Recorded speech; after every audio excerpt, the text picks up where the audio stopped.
Welcome to lecture number 7, chapter 7 for the Kinesiology 158 Motor Learning and Control class for the summer of 2017. In this chapter, we're going to be covering the stages of learning. It's a pretty quick chapter, a lot of sort of Captain Obvious sort of stuff, but also important things to contribute to this conversation about motor learning and control.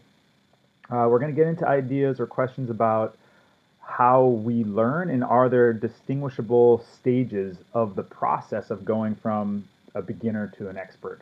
So we'll just define if we can categorize that.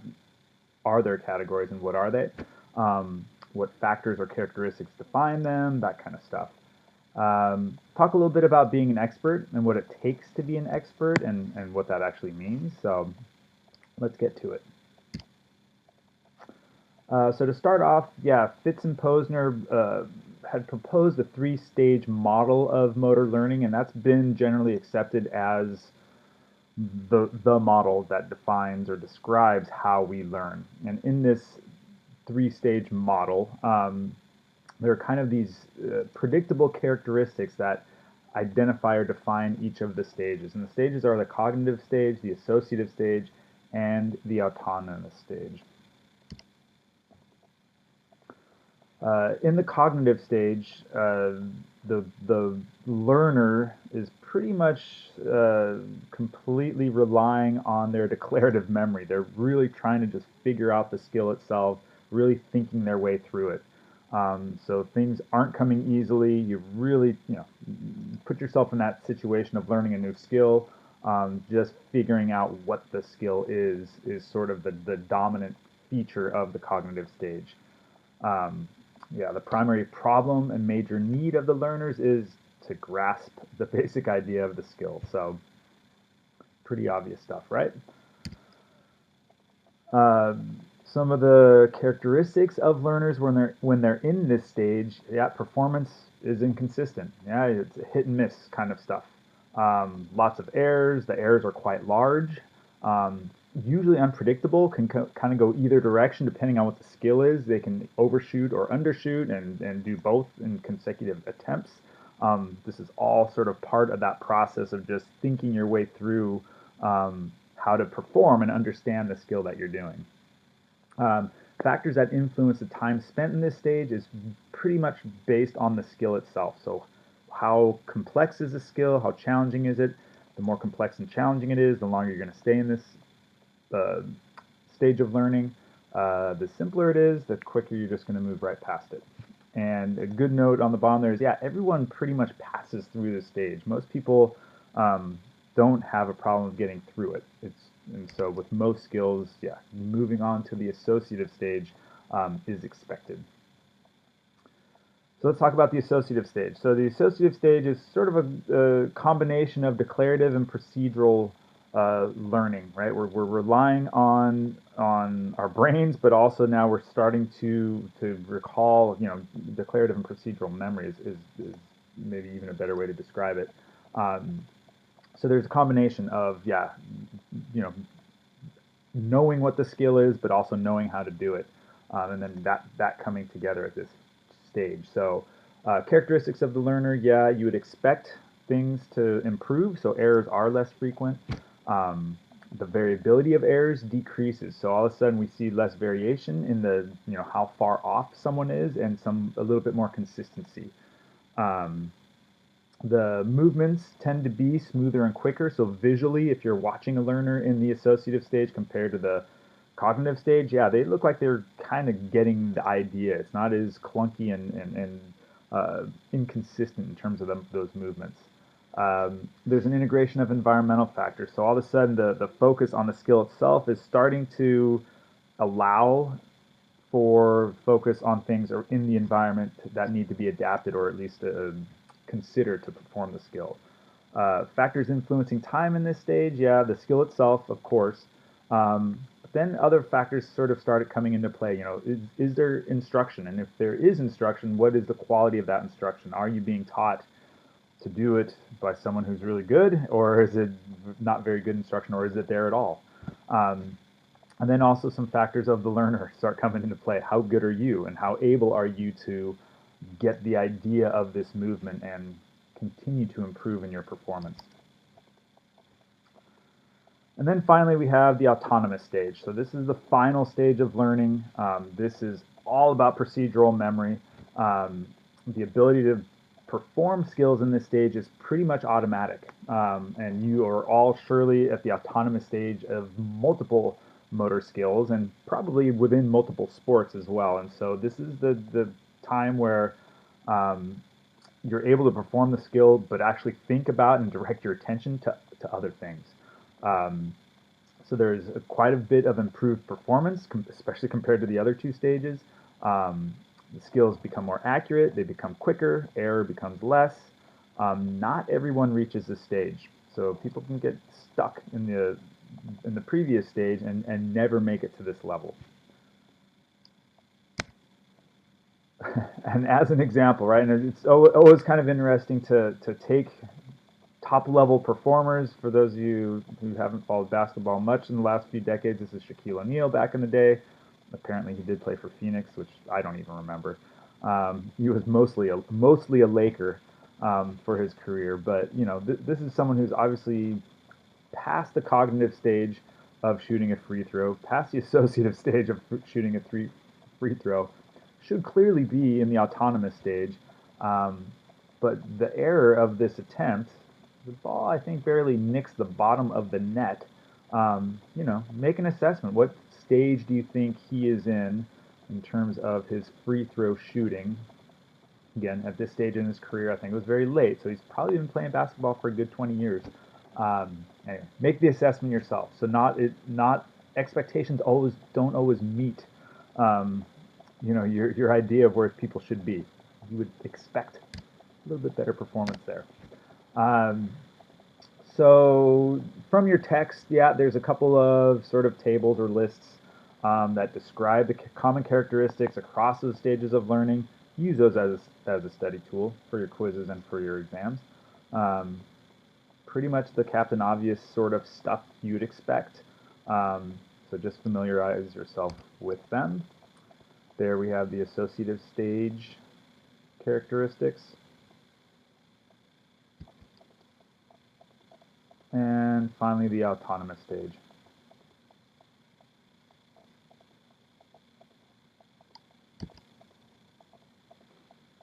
So kind of switching at least perspectives or you know, kind of approaches here.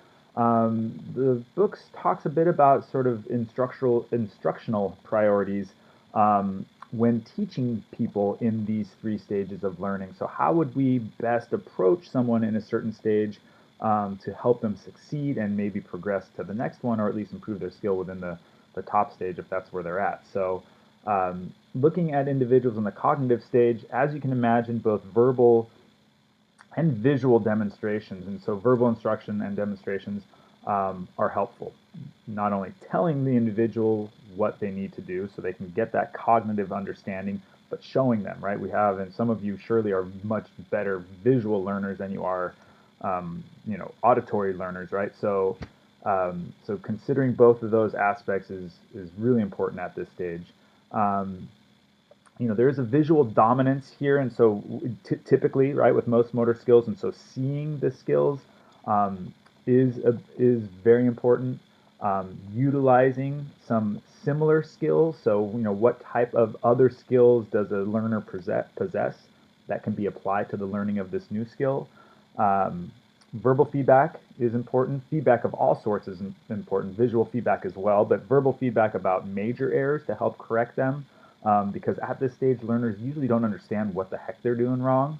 You know, why is it when I swing the golf club, the ball, I don't even hit the ball? So that, you know, there needs to be some good verbal feedback. You know, visually nothing's happening. So your visual feedback, it doesn't do much in some situations. And at the end there, yeah, help maintain motivation and interest. So, you know, one of the, you know, priorities is to, yeah, keep your learner enthused and motivated to keep trying. Looking at the associative stage, you know, similar type of strategies, but the complexity of the instruction can, also sort of raise up a level. So help the learners not only recognize that, that there are environmental changes, but then help them identify and respond to them. So, not, so adding those environmental cues, or at least the understanding of how the environment may affect their performance, becomes important at this stage. The reduction of feedback becomes important here as well. And so it sounds a little bit counterintuitive. You think, oh, as they're getting better, the more feedback you give them, the better they're going to get. There comes a time when the learner needs to stop hearing feedback and start to make decisions on their own. And so during this associative stage, that reduction in feedback can be very effective, and it becomes important. And you can, maybe come up with situations where you've been in that, you get too much feedback and you stop relying on yourself to make improvements, and all of a sudden that feedback is gone and you're left on your own and you don't know what to do anymore. So this is the phase where you allow your learner to basically start taking care of themselves and figure things out on their own a little bit. You don't want to completely eliminate feedback either. So maintenance of motivation is still important. It's always important. We dedicate a whole chapter to it later. Motivation is a huge deal, even in this stage. And then finally, the autonomous stage. So at this point, your learners are clearly very good. They can do the skill automatically without necessarily having to think about it, and you can start to introduce other factors into their performance of the skill. If it's sport related, you may throw in defenders or other types of elements where previously they were just doing it in isolation. So one of the most important factors here, and why it's at the top of the list, is maintaining motivation. Once the learners get here, there is that possibility of them getting bored. So how do you help keep them motivated to continue to improve? And that's a tough thing to accomplish.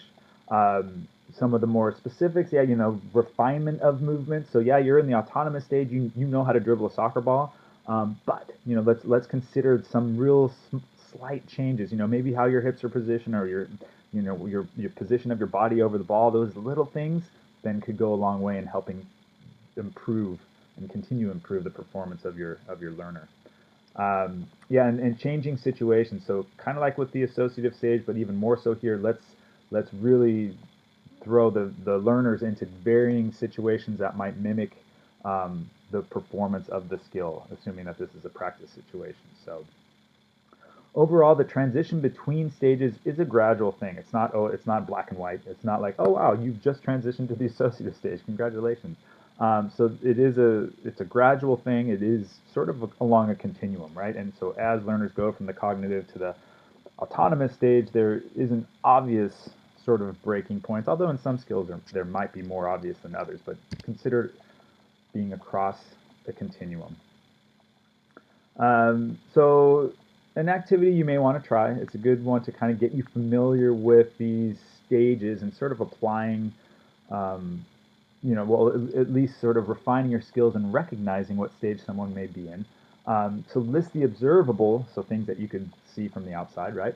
Characteristics for each of the following skills that identify that the learner is in the cognitive, associative, or autonomous stage. So, taping an athlete's injured ankle, what would it look like to you if someone was in the cognitive stage of that process, right? And just as an example, if someone was in the cognitive stage of taping an ankle, they would most likely be very much kind of going through sort of almost probably visual, like, okay, what am I doing here?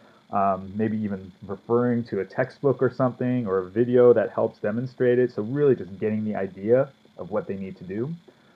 During the associative stage, they're probably doing it and, maybe not perfectly and maybe needing a little bit of feedback here and there, but they're at least able to perform that skill. Autonomous stage, someone taping an ankle, they're probably able to do it while carrying on a conversation with another trainer, another athlete, or whatever it is, right? And almost to that level where it just becomes automatic, right? So anyway, try it with those other four. It's a good exercise to get you into this sort of way of thinking about these stages of learning. So we've talked about these three stages, and we got to the autonomous stage, and we recognize that, okay, this autonomous stage is the pinnacle, right? This is the highest level of learning that we've identified. But once people get to the autonomous stage, is there differentiation between performances in there? And the absolute answer is yes, right? There is. I mean, people get to the autonomous stage with multiple skills within multiple sports, always. But what makes someone that expert, right? And so the term expertise in the performance of motor skill comes up. And to become an expert at anything, there are different ways to define it, firstly, but getting there, right, takes a massive commitment of time and energy. Generally, being an expert is a sport specific or area specific type of thing, right? Most people, and we'll talk about that also in a later chapter, aren't experts at multiple things. Um, Usually can't be measured by skill performance alone, and that's important to recognize. So we can have individuals who are really, really good at, whatever, swinging the golf club, but does that make them an expert? Not necessarily, right? It has to do with other factors and the way they are able to respond to changing situations and different, skill or performance challenges that helps define or separate them from other autonomous performers. So it's not necessarily cut and dry. Um, and they're also highly skilled in all of the domains, the cognitive, perceptual, and motor domains of that certain skill. And that sort of is obvious, right? Um, it's a subjective evaluation, this being an expert, right? So experts are better than others, but it's a subjective thing. What makes one person better than another? It could be up to the observer to sort of determine that. Obviously, in a lot of sporting situations, can be a little bit more objective. Not many people reach the expert level, and we'll talk about that. Um, so about 10 or so characteristics or areas that you can associate with performances of an expert. And so if you look at factors like speed and accuracy, they're usually faster, they're usually more accurate. When it comes to knowledge and application of that knowledge and being able to read environments and read their opponents and the situation, they obviously excel in that area as well. Um, they're able to plan ahead for actions so that, because of their ability, well, because of their understanding of the skill, because of their understanding of the environment, they can then anticipate and plan actions in advance. Um, they tend to be quite efficient. They can identify their own mistakes and correct them. So that last one, that self-monitoring skills, yeah, if they mess up, they usually have an answer, right? They know that they messed up firstly, which is sometimes missed in a lot of people. But then they know that they messed up and they know how to fix it. So just a sort of list of what an expert is. There's been a considerable amount of attention over the last several years on, what does it take to become an expert? And really, is being an expert determined genetically, or is it just straight up experience? And it's an interesting debate, and we'll kind of pick upon it right now a little bit. A book came out a few years ago, and it talked about this 10,000 hour rule. And there's some research out there that's looked across different disciplines and different sports and other skills and said, yeah, the top performers in the world, 10,000 hours of practice, they became experts. And the authors sort of said, and this is research-based information, said, it doesn't matter if you pick the right parents. Or genetics aren't such a big deal. It's really this 10,000 hour rule to get anyone to be that expert. And, one of the sort of counter arguments was, yeah, so does that mean I could have, and this is me personally, I could have been a top level basketball player if I had practiced that much? I could have been a Michael Jordan. There wasn't much room in their argument to say, no, you couldn't. They said, yeah, 10,000 hours, you could have been a top level basketball player. I find that hard to believe that I could have done that, but who knows? So this attaining sort of expert level through practice, yes, deliberate practice is necessary. The effort and intensity needs to be at a high level throughout those 10,000 hours. It's obviously multiple hours a day. 10,000 hours does not accumulate very quickly. There aren't immediate rewards for the performer, so motivation must be incredibly high, and motivation must be driven by the goal of improving and not necessarily success. In other words, the motivation shouldn't be, I want to be the champion and I want to be the champion now. I just want to be a better player And that goal of improvement, of being a better player, is typically what drives individuals to get to that level of expertise. Yeah, there's, like I said before, there is great debates out there on this whole 10,000 hour rule. Some more recent sort of evaluation of those writings and really of the research that's out there has been sort of presented. And I just stole a quote from that resource on the top there that's sort of in the gray text. A popularized but simplistic view of our work, which suggests that anyone who has accumulated sufficient number of hours of practice in a given domain will automatically become an expert and a champion. And this comes from one of the original authors of that work. And they say, our work's been a little bit misinterpreted by saying, it's too simplistic to say anyone who's accumulated sufficient hours will become an expert and a champion. And they said that's not necessarily what we were trying to share when we analyzed this research. The original research identified somewhere between 10,000 and 25,000 hours of practice to get to that level, which, is an incredible high amount of hours, 25,000. There wasn't necessarily an identification of outliers between the sort of quality and quantity of practice, and that was kind of important. It's like how good does a practice need to be? And the research didn't identify that, so it was just sort of engagement in that practice. A gentleman by the name of Erickson has now sort of started to propose a new idea in conjunction with another researcher by the name of Ferris, and they're starting to say, it's not 10,000 hours isn't needed if the practice is deliberate enough and focus is great enough that level of expertise can be achieved much, much sooner than that. And sort of the new idea now, that's again this approach by Ferris, has a 6-month rule. Sort of, okay, no more 10,000 hour rule. We can become experts in 6 months. Does that mean you're dedicating your life to the skill? Probably.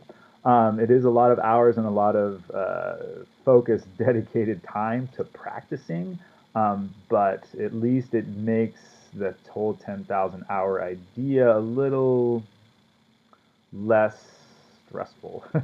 Telling people they need to practice something for 10 hours to become an expert, it can be kind of stressful. So anyway, so it's some interesting stuff out there. I don't think you can click on the link on the video, obviously, but if you check out that webpage resource on the top there, it's, if it's an area that interests you, there's some interesting discussions going on out there. Here's a table from your text that at least looks at some of the research on different sports. There's 4 of them up there, or at least different skills. I guess piano isn't necessarily, or chess aren't necessarily sports. The years of deliberate practice to achieve world-class performance. Yeah, these are these domains do take 10 plus years, some of them, to get to that top level performance, and that's just the nature of the skill or the sport itself. The level of maturity needed, all those things, and this is where some of that 10,000 hour research came from. It's like, yeah, you do need to practice tennis for about 10,000 hours before you get to that top level. Again, you also need to pick the right parents to a certain degree. Genetics do play a role. So anyway, so this is straight out of your text. So we're going to finish up talking a little bit about, can we use performance at a certain stage of learning to predict an outcome, right? And it could be a useful tool. If you took someone in the cognitive stage and you could say, hey, you're at this level, that means you're going to be great at this sport. We should dedicate some more resources into sort of fostering you into that place where you're going to become the best whatever performer ever. Do we have that ability? Does performance in any of the stages of learning help us predict the ultimate outcome? And so first, it's important to recognize that the different stages of learning rely on different ability types. And so when people are in the cognitive stage, they're relying on cognitive abilities. And so you have a phenomenon, and especially it's oftentimes easiest to see in kids when they're learning certain things. The individuals who can figure the skill out cognitively progress through this stage very quickly. Does that mean that they're going to be successful in the long term? Probably not. It's possible. But at least the main factor that helps an individual progress out of the cognitive stage are their cognitive abilities. Once they get to the associative stage, their sort of perceptual and speed abilities will start to take over. So yeah, they got the idea of it in the cognitive stage, but now they're in this situation where they need to read the environment, so their perception of what's going on and the skill itself, and how quickly they're able to perform it, or how efficiently at least, start to become really important. So not the great thinkers, those who have the cognitive abilities, don't always possess those perceptual and speed abilities. So they just might get stuck in that associative stage. So, the application of it is, yeah, be careful not to over analyze somebody who gets the idea of a sport or a skill very quickly. Doesn't necessarily mean in the long term they're going to be successful. They could have that great cognitive aspect, but maybe not so much that perceptual and sort of speed abilities. Um, and then finally, that autonomous stage is really reliant on their motor abilities themselves. So really, once they get to that autonomous stage, then it is that ability to perform that skill. Their motor abilities take over. Um, Obviously, they needed the cognitive abilities, the perceptual and speed abilities to get to that autonomous stage, but then they really do have to rely on their motor abilities. And you can be successful in the associative stage without the greatest motor abilities. And again, in youth sport is a great situation where you see that. Sometimes you just have these athletes who are just quite fast at maybe not doing the skill correctly, but because they're fast and able to do it rapidly, they will excel compared to others, and maybe that gets them to the autonomous stage, maybe not. That's it. Told you it was a shorty. I'll see you next time.